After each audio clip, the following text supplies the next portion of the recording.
Nah, kisah ada seorang pria bernama Wang Sun yang sangat terkenal baik dan ramah di kalangan penduduk desa. Karena dikenal familiar, orang-orang pun memanggilnya Sun Si. Keluarga Sun juga hidup serba kekurangan pada saat itu. Meski memiliki sedikit lahan di desa, tapi di era yang serba susah itu, Tuhan belum menurunkan berkahnya pada keluarga Sun.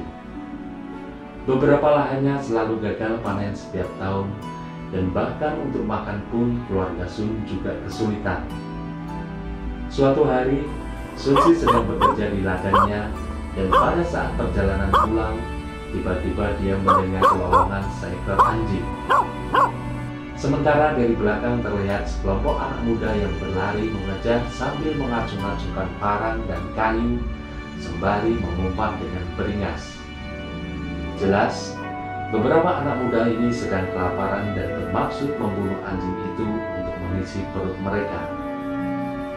Sun Si yang sejak kecil sangat suka dengan anjing, tidak tega melihat akhir tragis dari anjing tersebut. Dia lalu berlari menghampiri anjing itu dan memeluknya. Anjing itu terus bergetar dalam pelukan Sun Si. Beberapa anak muda tersebut meminta Sun Si menyerahkan anjing itu, tapi Sun Si bersikeras untuk tidak memberikannya. Anak-anak muda itu pun seketika naik pincang, kemudian mengelilinginya dan menggebuknya sampai Sun Si jatuh tersungkur. Tapi untungnya anjing kuning itu berhasil diselamatkan olehnya, meski dia sendiri harus babak belur. Meski anjing itu telah dibawa pulang, tapi persediaan makanan di rumah sangat-sangat kurang, bahkan untuk makan di keluarga tersebut, sehingga tidak ada sisa makanan untuk anjing yang baru lolos dari maut itu. Namun tidak disangka, anjing itu tampaknya bisa memahami hal itu, kemudian dia pergi mencari makanannya sendiri. Lambat laun, anjing itu pun menjadi penjaga rumah keluarga Sun Si.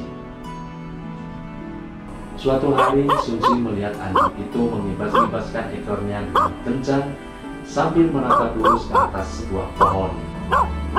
Sun Si yang merasa heran lalu mendongak dan melihat seekor burung pegar atau ayam pegar. Bukan main senangnya Sun Si melihat ayam pegar itu, segera saja dia mengambil pistol pipanya.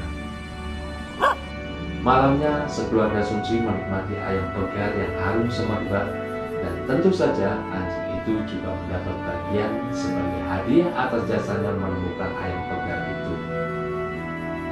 Tapi burung pegar itu hanya bisa mengisi sekali perut mereka. Hari-hari tanpa makanan akan mulai mengiringi mereka lagi ke esok harinya.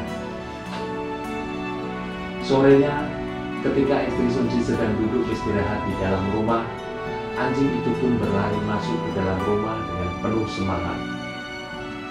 Istri Sun Si yang melihat jagung di moncong anjing itu pun merasa heran. Dari mana dia mendapatkan jagung itu? Tanya Sun Si di dalam benaknya. Meski dia sangat ingin menyantap jagung itu, tapi dia menunggu Sun Si pulang dulu. Malamnya, istri Sun Si menceritakan hal itu terhadap Sun Si. Sun Si yang merasa serba salah karena dia yakin itu pasti jagung dari ladang orang lain. Tapi dia juga tidak tega melihat istrinya. Akhirnya Sun Si memasak bubur jagung itu untuk makan sekeluarga.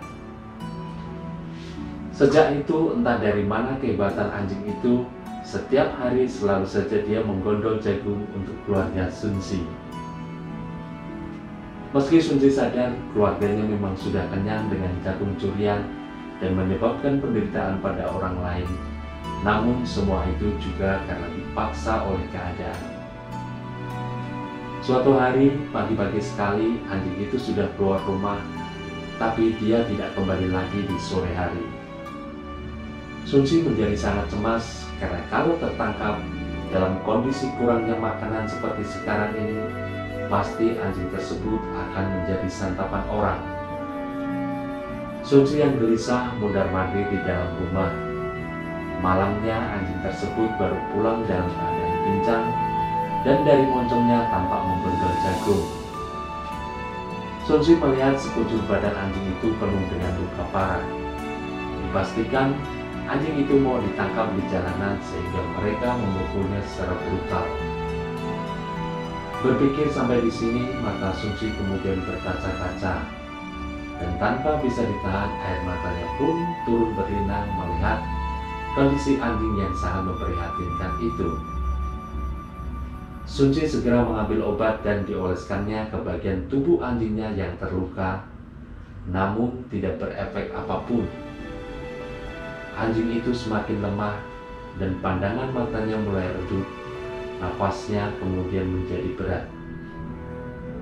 Sun Tzu terus berjongkok di lantai menemani anjingnya, dan sampai pada tengah malam anjing itu pun memejamkan mata, meninggalkan Sun Tzu untuk selamanya.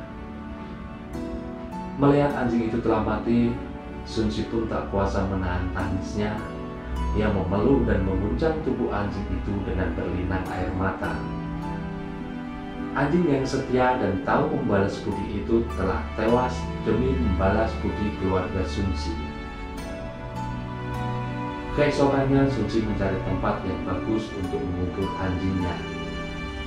Sesampainya di rumah, Sun Tzu masih khawatir anjingnya pun mungkin akan digali oleh orang-orang yang sedang kelaparan.